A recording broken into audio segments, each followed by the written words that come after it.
Welcome, ladies and gentlemen, to Checking In with Tommy Else. I am your host, who else but Tommy Else. And my guest today is someone who started out as a personal training client of mine almost 2 years ago and quickly became a dear friend of mine.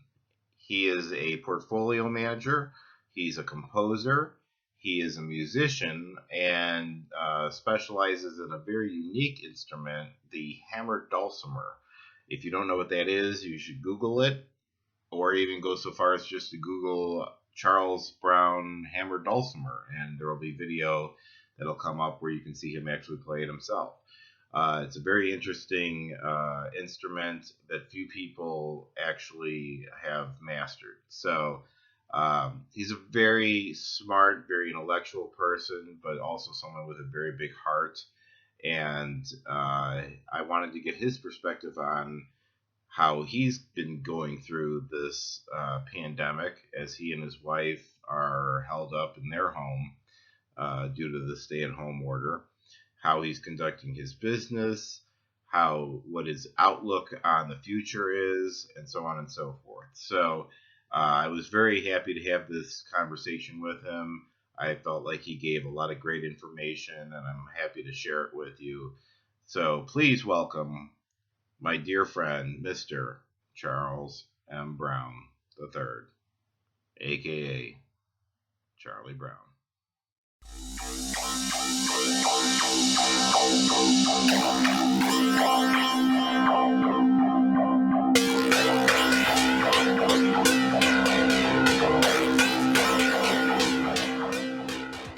All right, I am here with Mr. Charles Brown. How are you, my friend? Doing great, Tommy. Good to be here with you. Thank you for coming on the show. I appreciate it. Absolutely. We've been talking about it for a while. So I wanted to have you on the show because, as you know, I'm trying to find a pretty wide cross-section of people who are being affected by the current pandemic, and you're in an interesting situation. Do you mind mentioning how old you are? 65. All right. You live about 3 minutes away from me, so Yeah. we are definitely keeping our social distance here. And you and your wife have been in quarantine since the stay-at-home order got brought up to begin with. And I think of all the people I know, I think you've probably been the most religious about being locked down. Tell me a little bit about how that's been going for you. Just being So being a natural introvert, Tommy, it hadn't been bad for me. Candidly, it's enabled me to make excuses to put things off my schedule that I have discovered really weren't that important to me. So I don't want to mention them in this video because someone watching it might say, "Oh, you dissed me." Yeah. But the truth is that at 65 and a male, I'm at more risk than the general population. 71% of the worldwide COVID-19 deaths have been men. Yes. And so that's a risk, and certainly above 60. So I'm in good health, and I have a great workout trainer. So, that's in my favor. But, the lockdown, really not bad. And interestingly enough, we've had a good marriage, but this has been a really good time for us, probably because we knew we couldn't do anything else. I think if people knew that, 7 weeks into their future, they weren't going to be able to go outside their condo door except for absolute necessity, they might have a panic attack with claustrophobia. Sure. But we just didn't have that. And we knew if we had to go down and go use the car, we could. Right. But, I use the time I have three things that keep me busy, Tommy. I have this weekly show that I do on economics and the markets, and then I'm a portfolio manager, but then I'm also the composer in residence with a Chicagoland symphony, so I write music. Right. And I just stay busy and work out with you, and so keeping the physical side going, but following the news, and because my clients, many of them have been affected. We've had a few lose their jobs. I'm trying to think now. Certainly, one family member of our 6 children lost a job, and so if I can keep up with what's going on with the COVID-19 progress, and then relay that in an encouraging weekly video address. That's how I'm trying to give back to society using this experience.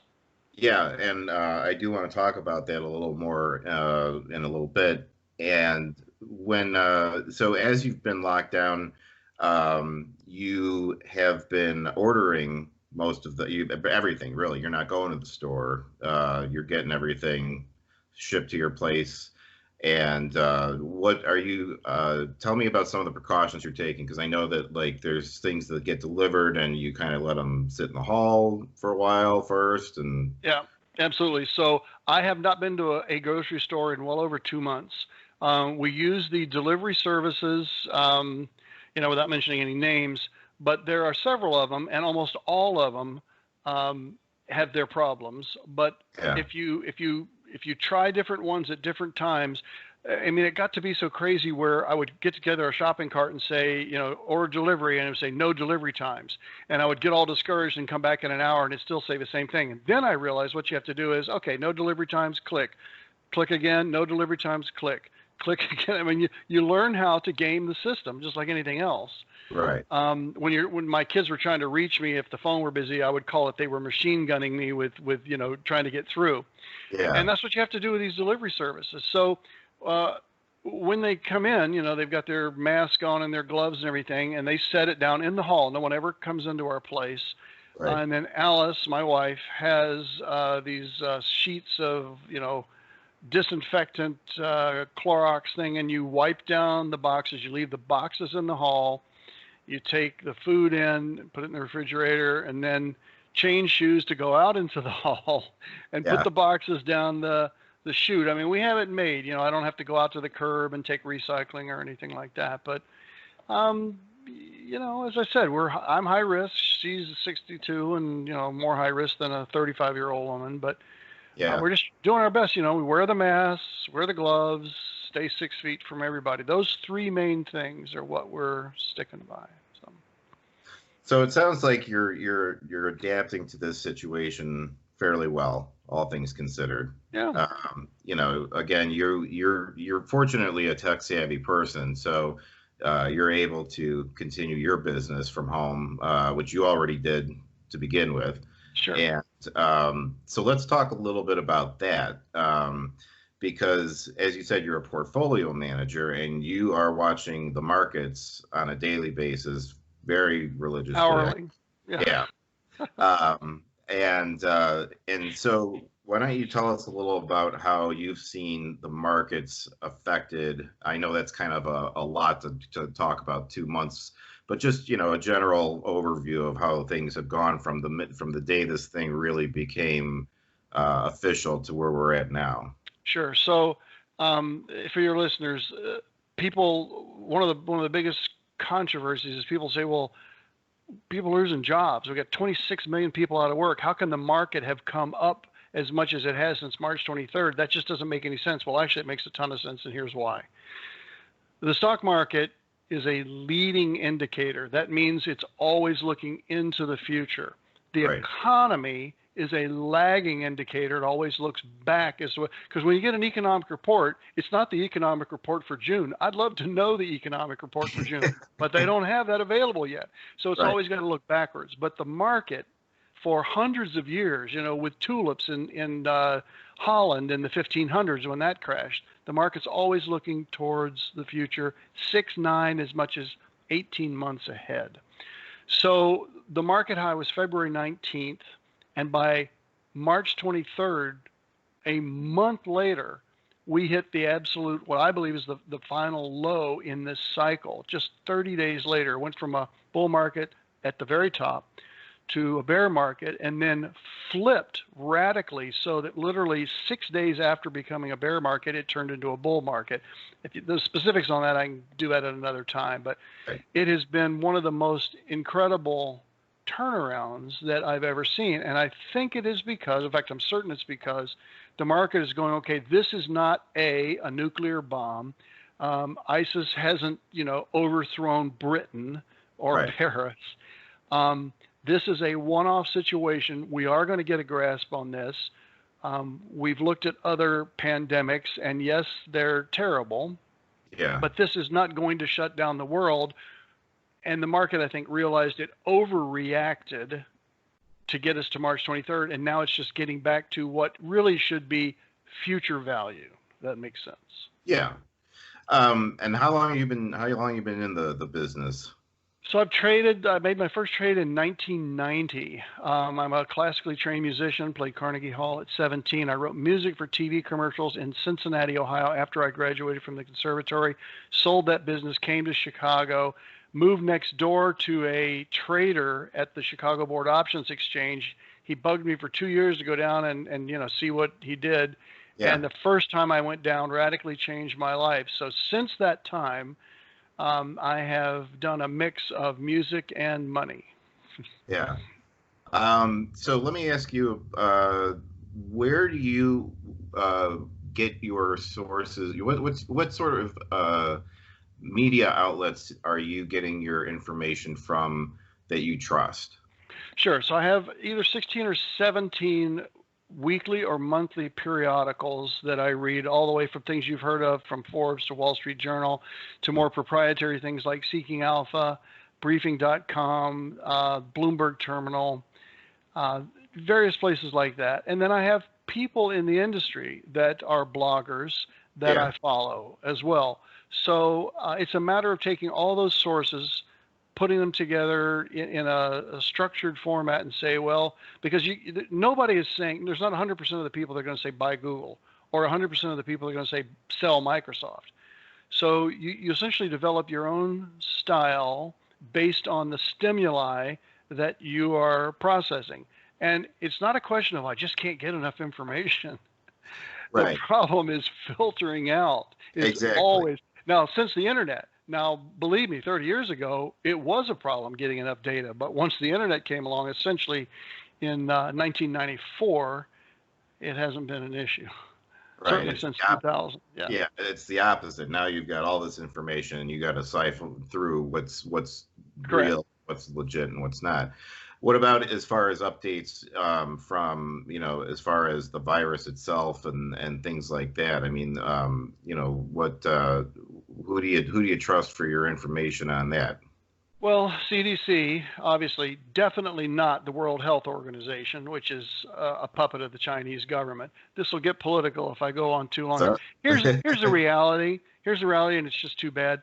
This whole pandemic is going to turn out to be more than just a health episode in human history. It's also a political episode in human history. And without going through the specifics on that, you have to weed out both the far left and the far right's agenda and try to seek the information that's just pure factual. And that's tough, because we are so bipolarized in our political views right now that to just get something down the center, to just give the people the news. That's why I read so many journals, or so many, periodicals, I should say, because it just takes so much more sifting. Yeah. I probably present to my customers in my weekly Facebook Live program 6% of what I read. I mean, isn't that crazy? I wish it were like 60 or 70%, because I could do a lot less. But that 6% is what you feel confident in sharing with them. Correct. Right. Well, not only that it's honest, but it's useful for their lives, because just to obliterate people or overwhelm them with a ton of data doesn't make their life better. And in fact, it can make them more anxious. Right. Yeah. If you start confusing people, then they get even more worried because they don't have a grasp on what's going on. So, how have you felt that the state has handled this situation thus far? Abysmally. Okay. So I'm here because I have children here, and I'm here because I love the city of Chicago. If Chicago were to pick up and move to, Tennessee or something, I'd probably follow it, except my kids will still be here, which of course is a ridiculous thing to say. And there's no other way to do this but get political, but the large blue states, and that's New York and California, New Jersey, Massachusetts, Illinois, are run by huge Democrat Party machines. And we're the brokest state in the brokest is not even a word. We're the most broke state in the union. Yeah. And obviously, if you get to that point, then the people that have been leading this not just Democrats, but Republicans, and not just this administration or the past 2 or 3, but the past 60, have been more motivated by self-grandeur and a monetary gain than they have been looking out for the people. So in that essence, Illinois has survived despite the abysmal leadership. But at this very moment that we're recording this, Pritzker, our governor, has just gotten on the airwaves and said how vehemently he disapproves of this petition that has gone before the Supreme Court, the Illinois Supreme Court, to get overridden his ruling that we're going to stay shut down to May 31st. What's going to happen is Attorney Barr, the U.S. Attorney General, is going to come in and say, if you don't let people go back, first of all, nobody's forcing anybody to go back at all, which sometimes gets missed in the news. We just want people to be able to open their stores again, utilizing what's been recommended and what's been studied now is to be proper. Wash your hands, wear the mask, wear the gloves. Nobody's requiring that, but Attorney Barr will send the National Guard down to Springfield if he has to. Do you feel like Illinois or Chicago proper has gotten a good enough grasp on the virus situation that it's safe to let those who are willing to go back to work go back to work? I can't speak to what Illinois has been able to acquire, but what I am seeing in the data nationwide is that there are far, far, far more cases than have been reported, which sounds bad, but in fact it's good. Why? Because as the number of cases that's discovered increases, but the death rate does not, that's a constant, or at least that doesn't change with the number of cases, then the percentage that are dying is far, far lower than at first anticipated. This is not the Black Plague. Right. No, not. I agree. Yeah. I mean, as far as pandemics go, this is actually on the low end of the in episode 5, if people want to go back and check a little plug here, I talk about this. There's a nice graph. Whenever anybody watches our show, because there's so much data, I don't send them the slides ahead of time. I read from it, and then the next day I mail them the slides. But I've got this really nice chart. I didn't produce it, but the National or International Pandemics Association, whatever they are, there's this huge ball on my own camera. Yeah, this huge ball for the Black Plague, and then, AIDS, and it just gets down, and like right here is COVID-19. Now, granted, it's new, but it's also on the decline. Right. So on a federal level, how do you feel the country has been handling this since it got going? Well, so federal level is a big word. You mean the current presidential administration? Yeah. Because obviously you could mean Congress too by saying federal level. Well, all of it. I know there's all sides of how everybody's dealing with it up there. Like how do you the federal government's handling here? First of all, they were totally unprepared, and I think the data is going to come out that there were warnings issued to this country in the autumn of last year that did not make it to the general media because it didn't fit the narrative of the very left-leaning national media. It didn't fit that narrative, so they didn't release this. But still, I think our current administration or any administration should have been aware of this. That said, on January 31st, Donald Trump shut down all travel. January 31st. Okay, there were 3 political debates on the Democrat side. Not one of them mentioned this pandemic. By middle of February, Trump had shut down all flights to Europe, and now, then when this thing really took off, they've been playing catch up. I do think the daily press briefings have been useful, although they're too long. I think Steve Mnuchin, the Secretary of the Treasury, came in with some great ideas. We're just literally going to blast the economy with trillion-dollar relief packages. $1 trillion. For those of you math challenged, $1 billion, $1,000 million bills is $1 billion, and $100,000 million bills is $1 trillion. It's almost staggering. Right. Yeah. All right. But Mnuchin, working with Jay Powell at the Federal Reserve, Powell dropped the Fed funds rate down 175 basis points overnight in one shot. And so I do think that based on playing catch up, they did not approach this from an offensive point of view. Oh, we see this coming, we're going to kick its butt. Right. Yeah. They were scrambling, playing defense really from day one. And then that gets back to why were they having to do that? And that has to do with the lack of transparency with the Chinese regime, which is a whole other story that you probably don't want to cover. But I hope that made sense. Yeah, it does. So now I do want to talk about your show that you've been doing. So since this started, you started a weekly show. It's if you for those who are interested in looking, it's CB3 Financial on Facebook, right? Yeah, well, so it's CB3 Financial Group /live, and that's where you actually see it come up, as well as the history of all my previous events is there. Right. So I've seen all of them so far. They're Thursday nights at 7 right now, and to give just a gist to people what it is that you do. You come on live for about roughly 45 minutes. You kind of give your current state of the union, so to speak, on what's going on with the markets and what have you.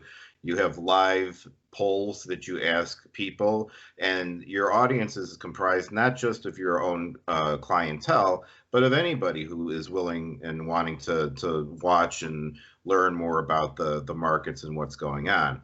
Right. I am someone who is admittedly not very savvy in any of this. I know very little about it, but I felt like, and I've told you before, that I'm able to follow it, and that you speak in very plain terms and you have a very good organization to the show. I know you put a whole lot of work into it every week. Why don't you kind of share with us a little of what inspired you to do it and how you feel it's going so far? Sure. In April of 2008, the market was crashing with imminent 2008-9. The fall autumn of 8 and 9 were just worst times in recent memory, worse than this as far as the market reaction. And my clients were calling the office going, we just need to hear from you. We need to hear from you. So I either could make individual calls and say the same material over and over again, or I should just go out and make a presentation when then other people could see that other clients were also concerned, and it sort of became a tribal thing. So I was doing 3 or 4 of these a month for 3 or 4 months. And then it got to doing. You were traveling a lot for that too. Well, yeah. So we had clients. Well, in the beginning, I wasn't going to our Phoenix and Florida clients, but by 2010, I would go to Arizona once a year and Florida once a year doing the Fireside Chats there. We call them Fireside Chats, and then 3 times a year in Illinois. That went down in the last few years to just 2 times a year because the market just went straight up. We were in a 10-year bull market. There was no reason for it. Yeah. Right. But because it was literally Thursday afternoon, March 19th, and my media guy who does all my web stuff said, you need to go online. It was funny because when you get to be this old, you remember previous times in your life. And I remember those clients panicked out in 2008, and the tone in his voice just last month, March 19th, was you got to go live. So I did. I just went on. I didn't even know how to use a headset. Yeah. But the feedback was pretty good, and like 8 to 10 people because just 3 hours notice, and then we had like over 200 people watch episode 7. Episode 8's this Thursday. 4 topics. I made this little turn up called Corona America. So we cover that thing, and then the U.S. economy, and then I talk about stocks that we've bought, and we just did a bunch of trading today. So this will be talked about Thursday night, and then what I'm looking at, because people think, well, the market crashed and we're going to lose everything. No, you're not. Do you know that Amazon is near a lifetime high, like within a few dollars of a lifetime high? Zoom technologies, they're just different winners and losers, and I don't mean to sound merciless in that, but my job is to make money for my clients, and they depend on me when something like this happens, or 2008 and 9, to see, okay, well, there are going to be some winners, there are going to be some losers. Frankly, it's just like the NFL. Yeah. I mean, nobody's going to bet on the Cleveland Browns year after year after year. If Tom Brady's going to Tampa, people are going to pay attention. Sure. And that's what I do, Tommy. And then I just share these thoughts with my own clients and with anybody else on Facebook that wants to tune in. So it's free. And then if people want to, they can get on a mailing list, and all it is just you just send slides that complement the videos that you've already posted. Yeah, as I So talked about earlier, there's a lot of material. I didn't have quite so much. I had like 7 slides in the first one because that's all I had time to do. And my producer said, no, they just want to hear you talk. I said, I don't think so. I think they want to hear some data. So now I'm up to like 40 or 50. But I just look at the screen. It's too much for people to try to fumble through that while I'm online. And right, I'll just tell them, if you're on my mailing list, you get the slides and a little summary from me the next day. And then I'm not going to sell. I don't have anything to sell you. I sold my business 6.5 years ago, and I don't need the money. So, right, yeah. yeah, People aren't getting spam mail or anything like that. It's literally just that once a week. Here's your slides. Here's yeah. the And if they some. want to talk about their portfolios, and I have gotten, 2 clients from these things, just because people say, you obviously are very dedicated to this. Yeah. Would you take me on? And sure. So, Well, I can say firsthand. I know very well how much time and what time you get up in the morning and how much time you spend poring over all this data all day and getting on conference calls and talking to other people. And I know that I've said before, I'm like, if I this is the guy you want to have handle your money, because he's naturally just going to be OCD about it. He's going to obsess over it. He's going to make sure that everything is, he's doing the best job he possibly can. So, well, and um, my money's on the line too, Tommy. Thanks for the kind words. But anybody that invests with us knows that the money's not commingled. It's not like Bernie Madoff. But right, I manage a 7-figure portfolio for our family, and all of our clients manage. They trade similar to what I do. It may not be the exact allocation because some may be less risky. There's a couple that are more risky than I am or younger. But they know that I have skin in the game. I mean, it's not like somebody, right, well, I think you should buy, this might go well. I mean, this is what I'm doing. That's right, right, that's what makes it different. right. So Absolutely. So what's your level of optimism at this point right now going forward? I think Pritzker said yesterday, he was talking about how schools should start kind of preparing to be doing online schooling in the fall. Obviously he's got the order going through May 31st right now.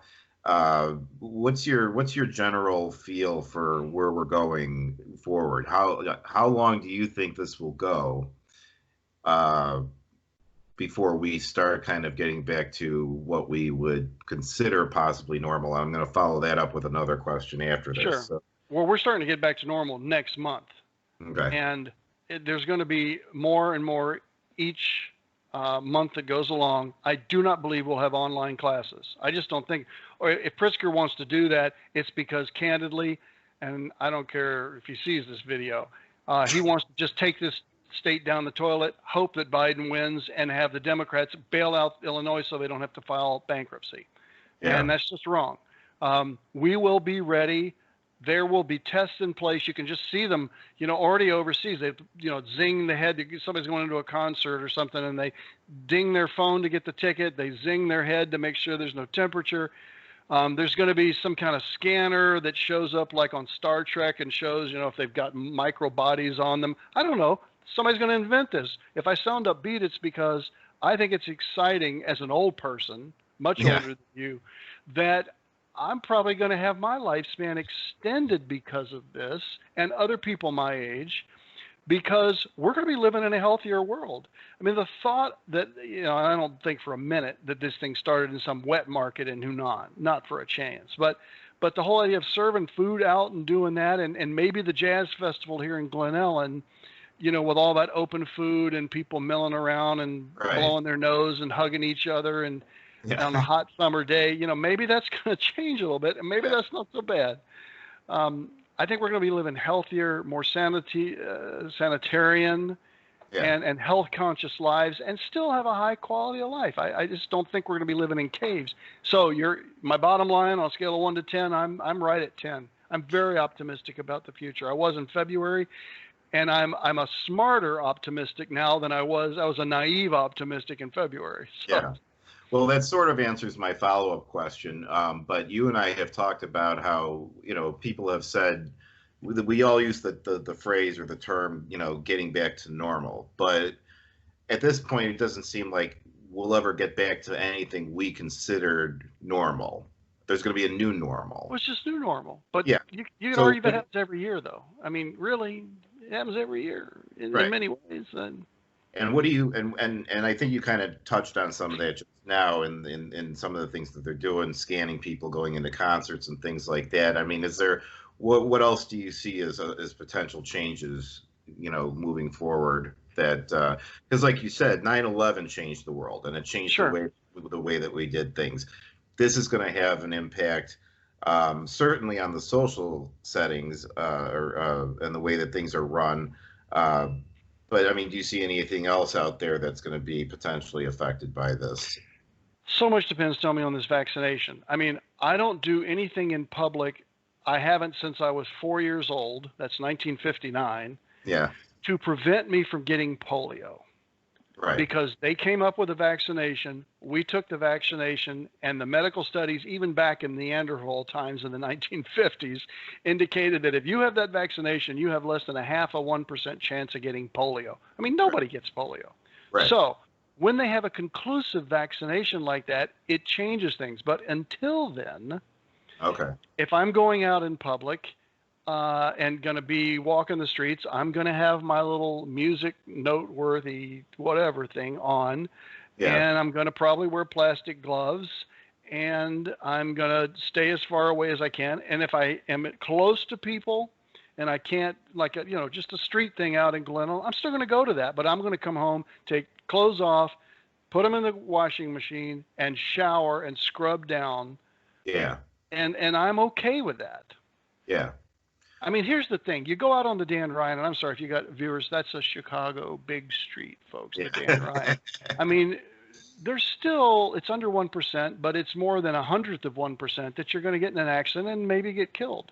We know what those odds are, but we're not going to live in fear and never hit the Dan Ryan to go down wherever we're going to go, or the Edens or the Eisenhower. Right. And just, we know what the odds are, we accept them, and we move on. We will reach that same place with COVID-19. Okay. I think that's a good answer.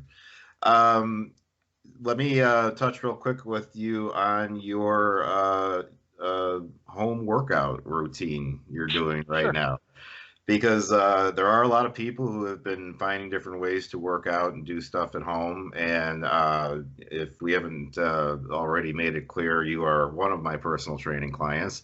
And when everybody went into lockdown, you and I started doing online training with one another. And, you've said on more than one occasion that, if you didn't do that, you really wouldn't have much activity at all. Physically. Oh, there's no question. Of course, in the early days, they didn't want you going out at all. I mean, they weren't sure if you weren't going to, turn into a stick of salt or something when you went out, especially at our age. Not you and my, but the older people. So that we were able to continue to do this, and I don't have any issues at all with the video. I know a lot of people do, and again, I'm probably in the very, very small niche percentile tech-wise. I'm comfortable with tech. I embrace tech. Even though you live down the street, I've said, when this all gets done, we'll probably still do some of these. At least I know now when I go on vacation or, if I'm anywhere but Antarctica, we can continue to work this way. And some of that's because, just for your audiences, we did a bunch of in-person to develop the relationship, and I know what you're looking for, and et cetera. So, but, between that and the monitoring of the diet, and now just recently, Tommy's given me some very minor exercises to do when I'm not doing it. So the goal is to work out 7 days a week, even if that just means doing a couple planks. Right. Or a plank and few push-ups, and then rigorous workout 3 days a week.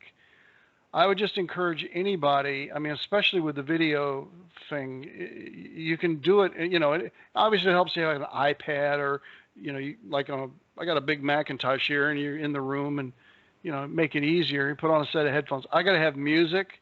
Right. So I've got earphones with Tommy, and then I got the stereo playing the music, but it works. It's just, it works. Well, works I'm very grateful that I've had that option, because if I couldn't do what I'm doing online with people, I would be completely out of work right Yeah. now, Yeah. and so I am grateful for the people who are continuing to train online, and I think again it's something that has been born out of necessity, but at the same time, yes, I prefer to be there in person, but now I've done this with enough of my clients that if we needed to do this, it's now an option that wasn't as readily available and honed as now we've gotten it now. So It's funny. People that I've been out of touch with for a year, all of a sudden, we're scheduling. Let's just schedule a Zoom conference every 3 weeks. And it's like, we've been able to do this. We right, just made the excuse. Well, you live in Chicago, I live here. You're busy. You're coming back from another client. You can't make it to my place. Well, we'll just put it off. Well, now we don't have to put it off. right, Now, if you're coming back from a client or somewhere and you got to pull off the road and hook up your phone, we can still have a training session. So I think, sure. again, you got to look Everybody at benefits. everything that happens and go, wow, I hate to say this, but I didn't die from the pandemic, but I learned a bunch, and now I'm able to take this and improve my life, and actually then talk to other people about how they can take this situation and find the lemonade out of the lemon. Sure. That's what we want to do. So we're going to wrap up here in a minute, but I want to ask you two last questions here. The first part is, what would you say has been the hardest part of this entire experience so far for you personally? Can I include my wife in that, or you mean Yeah, just me? absolutely. Yeah, absolutely. Okay. Yeah. So it hadn't been hard for me. I mean, if I have friends that are watching this, if they feel dissed, I'm sorry, but No, I'm there's, I'm the same way because I feel guilty being like, I'm not doing that bad. yeah, I'm I kind can of go enjoying it a out. little. Yeah, and I'm reading. I sit on the balcony. I don't, I've been able to. I literally, I'm clearing my schedule from some things that were not as important as I thought they were. But here's what's been tough. So we're grandparents, and my wife, she has her kids, and I have mine. They're really all ours, but still, Right. we have grandchildren that we moved back here from Wisconsin to be near, and she hasn't been with them for 2 months Yeah. because not only is she an older American that is at risk, but if she brought it home, even if she didn't show symptoms and gave it to me, I'm at even higher risk. Yeah. And our daughter-in-law has, a situation where she's working in a medical clinic, Mhm. and so she's exposed to a bunch of germs. So my wife has missed seeing her grandkids, and I have too. We have the little video thing here going, but Yeah. it's not the same as being in person, especially with little kids. And then they drove by. You know how the drive-by thing now. Right. My Yeah. sister sent me this thing where her 16-year-old grandniece, 16-year-old birthday party, and so 12 kids drove by in their cars. That's how they're doing it. They'll Yeah. remember this, when they get to be adults. But, okay, I'm in a recording, Alice. Um, so at any rate, that's been the biggest adjustment. It's really just seeing Alice struggling with Yeah. Well, not being I, able I to. I can understand that. And yeah, there's a lot of things you can get away with doing online, but that one-on-one connection with family and giving each other a hug and things like that. I mean, that you can't replace that with a video call. So, Uh, you know. And then finally, and you've touched on this already in various ways, which I think is great, because it tends. I usually have to come to this question to get this answer out of them, but you've offered up quite a few uh, answers to this already. But final question is, what would you say has been the best thing that has come of this for you? If it's there's any, shown me if there's any one item. silver, yeah, if there's any silver lining to this, I mean, and again, you've mentioned quite a few things that you're positive about, which I think is Yeah. great. Yeah. But yeah, if you really had to nail it down to one thing. There's one thing. It's the reassessment of what's important in life, and what's important is making sure you're connected with your family. For me, it's staying intellectually challenged at 65. I just saw an interview today with Alan Greenspan, the former chairman of the Federal Reserve, and he was talking about how he was helping his clients through this time. Doesn't sound like anything too impressive, right? He's 94. Yeah. 94, and he's still managing client business. So Yeah. what's important to me is using any experience in life, internalizing that, extracting the good, take the best, leave the rest, and use that to help people. Well, that's great, and I think that's a great way to look at it. I think it's refreshing to hear some optimism from somebody, and I appreciate you sharing all that with us. Again, for people who want to check out Charlie, why don't you? I'll let you give the plug for your show on Thursday, where they can find you and how they can watch Sure. it. Just go to Facebook, and it's CB3 Financial Group, CB as in Charlie Bravo, number 3 Financial Group /live. And it's 7 o'clock Central every Thursday night. You'll see that come on live, and then all the other programs are there in case you want to go back and see what I talked about. We were a lot more freaked out in March than we've been in April because we've seen the turnaround, and obviously the number of cases are de-escalating, but there's still concerns. Yeah. Still concerns. So, but that's where it is. And we'd love to have you online. You don't need to be a client. You don't have to pay anything, and nobody's going to call you. If you don't want the slides, you don't even need your email address. Just show up and listen and offer your thoughts if you want, or just listen to everybody else. There's a lot of chatter. There is a lot of people, and that's one of the things I like about it too. Is there's a lot of interaction, not just with the people and you, but from the people with one another as well. People are talking to each other in the feed too. So I'll put the link to the Facebook page in the description of this episode. It goes up, so it's easy for people to get to. So well, thank you, Charles. You're welcome. I appreciate you on the show. It's a pleasure. It's a blast. Yeah, thanks, Tommy. I love you, and you too, man. This guy changed my life, people. I'm telling you, you got to be physically fit. You got to be physically fit, and I've been a potato most of my life, and this guy changed all that. So that's he didn't know I was going to say that, but that's the reality. Well, I appreciate that, sir. All right. Well, thank you for joining us. And then at some point down the road, when we do come out the other end of this, I do want to do a follow-up with you. Sure, that'd be great. Talk about what's happened since this interview and wherever we are in the future. So that's great. But until then, do keep taking care of yourself. You and Alice be well, and I'll see you for your workout tomorrow, my friend. That sounds good, Tommy. Thank you, buddy. All right. Take care. Thank you. All right. Bye-bye.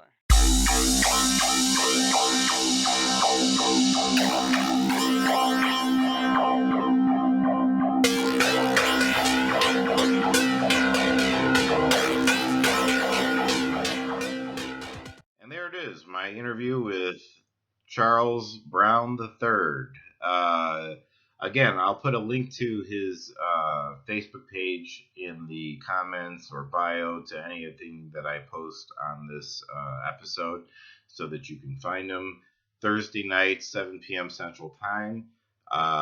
Like I said during the interview, I am not someone who knows anything about the markets or how any of that stuff works, but I feel like he puts things in a very simple frame that I can understand the gist of what he's saying and understand what he is trying to convey as far as his predictions, his opinions, and so on and so forth regarding those.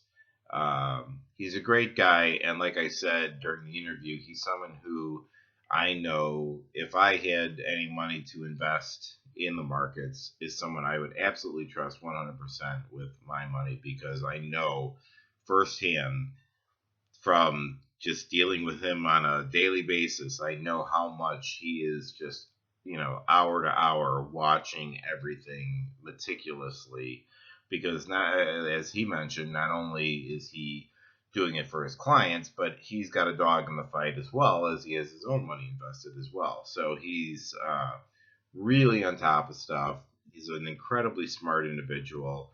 And but again, like I said before, he's got a very big heart. He's a very good man. And I love him to death, and I appreciate him coming on the show. So thank you, Charles, for being on the show with us and sharing your insight with everybody. For anyone who has any comments, questions, or otherwise, please tweet me at Tommy_else or leave comments on the YouTube or wherever it is you're finding this show, and I'll be happy to address them on future shows. And until next time, please take care of yourselves, take care of each other, tell somebody you love them, and until next time, peace and love.